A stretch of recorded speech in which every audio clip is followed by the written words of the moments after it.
welcome back to my channel. I hope you are all doing well. Guys, we are back with a beautiful brand new mold from Molds and Shapes.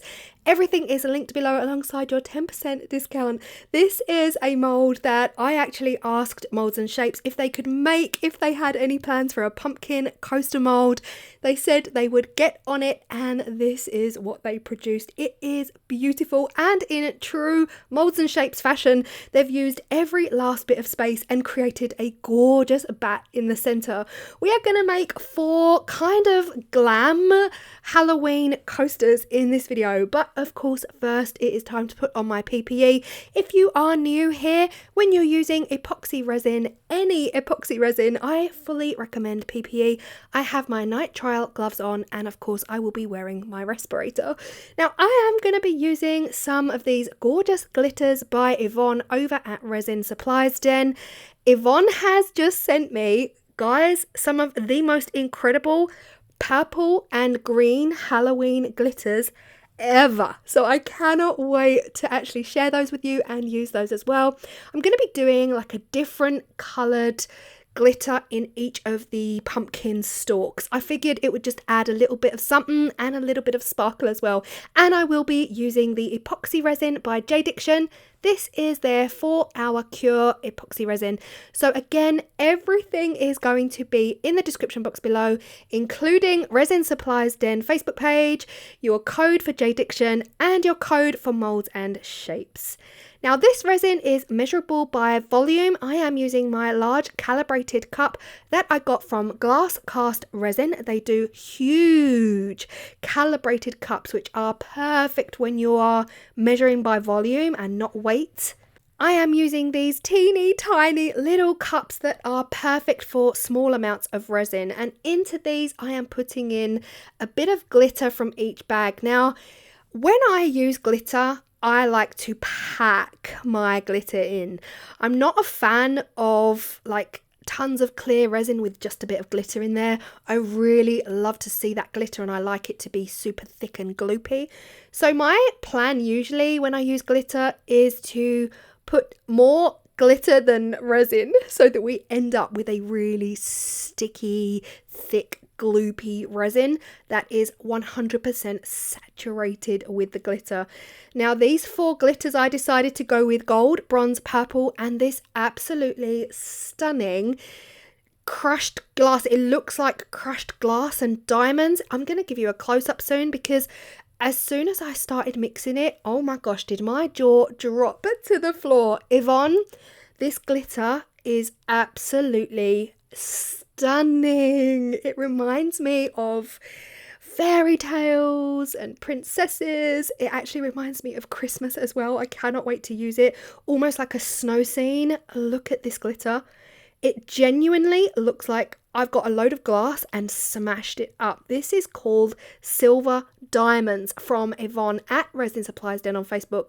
It is beautiful, like truly special. There is something about it that is a wow for me. It is an absolute wow. I kind of wish now that I've seen it, I'm going to use more of it, but I kind of wish I'd just used that, to be honest.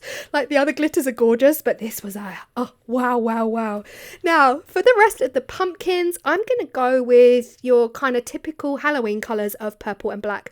Now, I'm going to be using the Vista liquid pigments for this, but honestly, the Vista purple, it's not right. It's not the right kind of purple for me. I would love a much darker purple. So I did decide to add in some of the black Vista liquid pigment alongside some of the Let's Resin mica powder, just to give it a bit more of a deeper kind of hue. It was just a little bit, it's verging on lilac lavender for me, and yeah, I just wanted it a little bit deeper. But of course, whatever colours you choose to do is entirely up to you. So 2 pumpkins are going to be purple and 2 pumpkins are going to be black. I started off using the glitter in the resin just to put into each stem, and then I kind of tried to figure out which ones go best with purple and which 2 go best with black. Again, what colours you use are entirely up to you. And this mould, oh my gosh, guys, this mould from Molds and Shapes, as well as their cauldron mould. If you saw last year, Molds and Shapes, you're amazing, guys. I actually requested a cauldron shaped mould. I drew them a picture and I sent it over, and they made the cauldron coaster mould too after I asked for it. And that is another incredible mould for Halloween that I cannot wait to use. But if you are not watching, if you are not into epoxy resin and you're still watching, then this mould is perfect for Jesmonite. Absolutely perfect for Jesmonite or your eco pores, your eco resins, anything like that. You can imagine this in a proper bright orange. Like if you wanted to do these for autumn or fall decor, you could easily make some pumpkin coasters with your eco pour as well, or even just, if you're into epoxy resin, you could really create your kind of fairy tale pumpkin.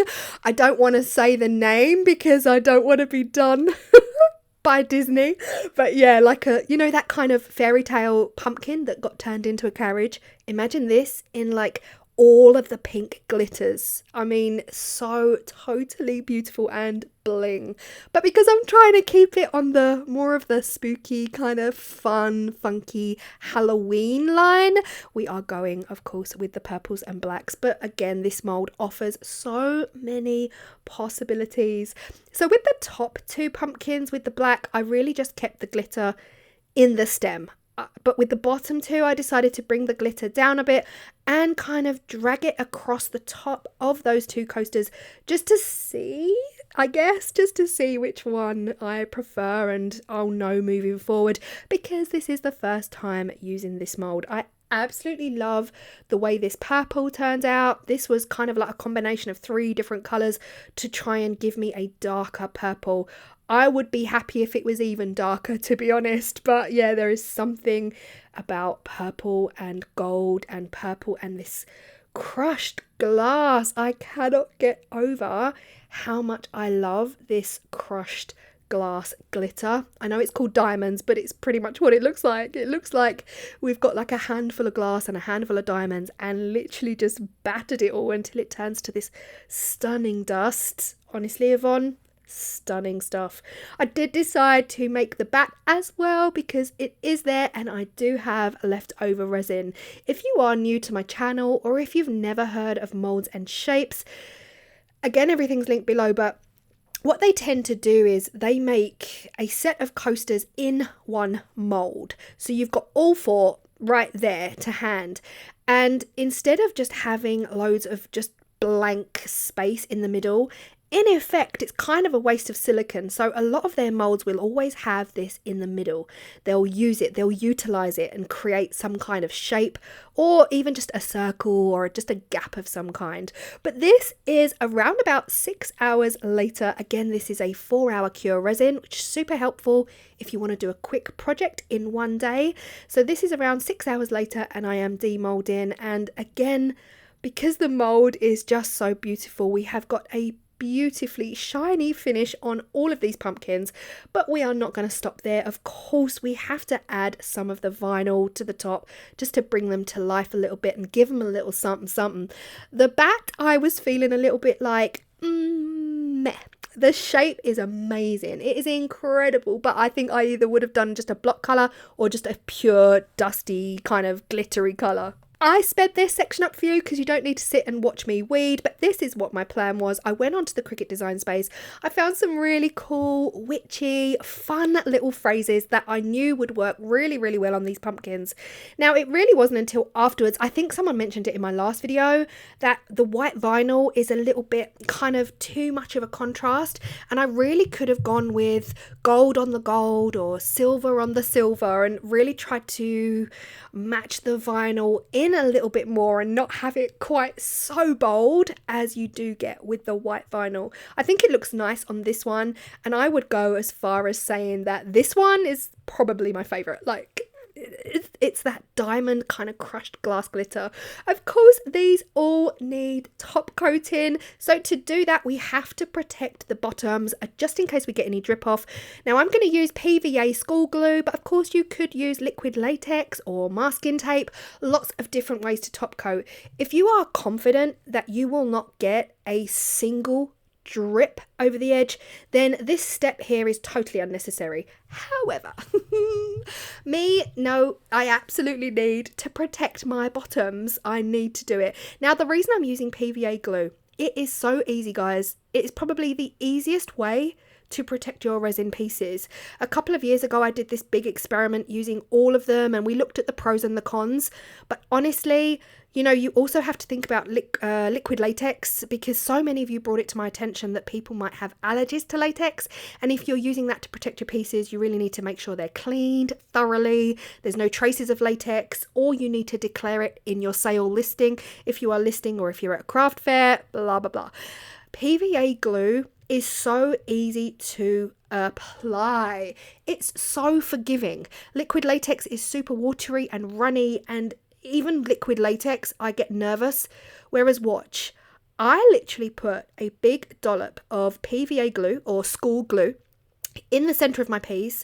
I use a fluffy paintbrush and I drag it out and over. It doesn't go over, but I drag my brush out and over the coaster. I take it away from the coaster, and what happens is the PVA glue goes as far to the edge as possible, but it doesn't go over the edge. It is so springy. It basically pulls itself back. It doesn't drip over the sides. So I am telling you, if you are thinking of protecting the backs of your pieces, this is what it looks like next day, fully dried. It doesn't even look like there's anything on there, but trust me, it is on there.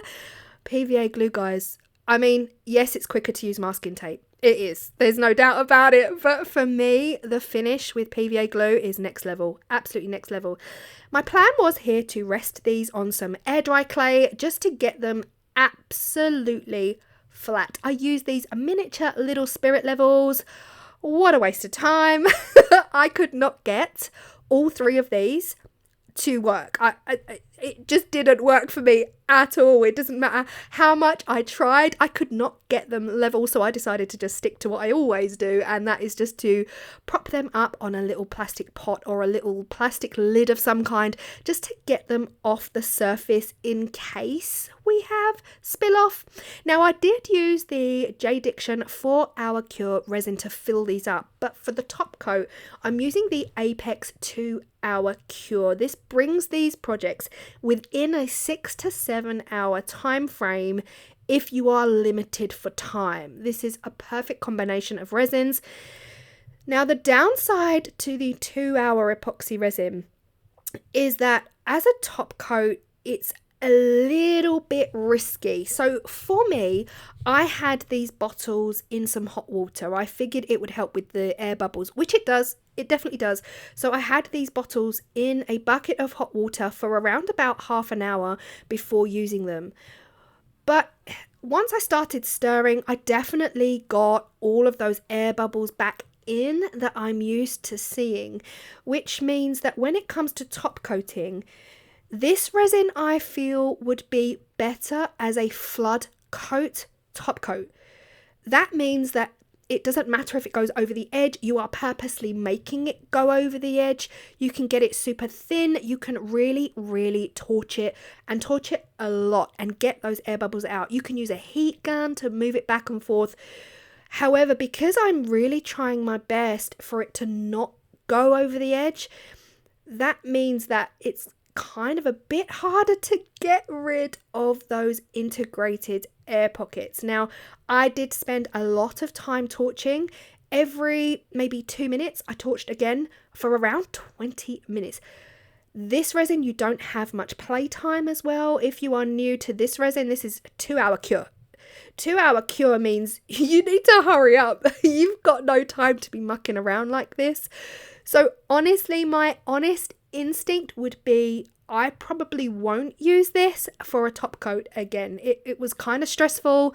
I burnt it in one place, had to redo it. Yeah, I would. Maybe an ocean yes, if I'm allowing it to go over the edge. But for an actual top coat where I don't want it to go over the edge, I probably won't use this one again. Now, this is what happened to the coaster that I put on the air dry clay. I've never done it before. I won't do it again. It got really super sticky and gross, but it was okay. Look at this peel, guys. This is how the PVA glue peels off. Next day, we are fully cured. They are stunning, I have to say. Even though I was worried about that resin and the air in there, the air bubbles, the finish actually surprised me. It was beautiful. And look how clean the PVA back comes off. I'm obsessed with PVA.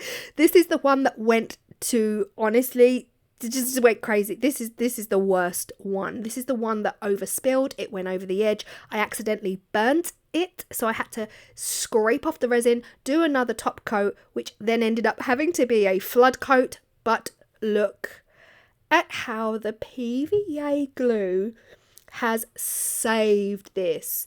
If I did not protect the backs of these, all of those resin drips would be on the resin.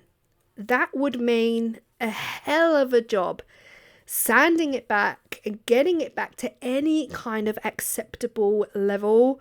But how incredible is this? Every last drop taken away by the PVA glue. Nobody would know that I had a complete nightmare with this one. It very nearly went in the bin, but I persevered. I'm loving them. I think they're a little bit glitz, a little bit glam. They're kind of spooky Halloween, but in a fun way, in a super cute fun way. My absolute favourite ones are the bottom two that say wicked cute. I think they're so adorable. Let me know what you think. Again, massive thank you to Molds and Shapes, guys, for creating this mold. I absolutely love it. I hope you guys love it too. Details are all down below, and a huge thank you to Yvonne over at Resin Supplies Den on Facebook for the glitters. Stunning. I am coming back for more of that diamond because wow, I cannot wait to show you all of the incredible purples and greens that Yvonne sent me for Halloween. And guys, super excited. Oh my gosh. Monday's video. Please don't miss it. It is going to be my 100,000 subscriber giveaway. Please don't miss it. It is supported by Molds and Shapes. They are giving away 5 of their most beautifully incredible brand new molds to 5 winners across the globe, shipping included. Molds and Shapes, you absolutely rock. So please do not miss Monday's video. You will learn all about it then. And honestly, I haven't even done a proper thank you for my 100k guys, but I will sort it out. And I will see you all then. Bye.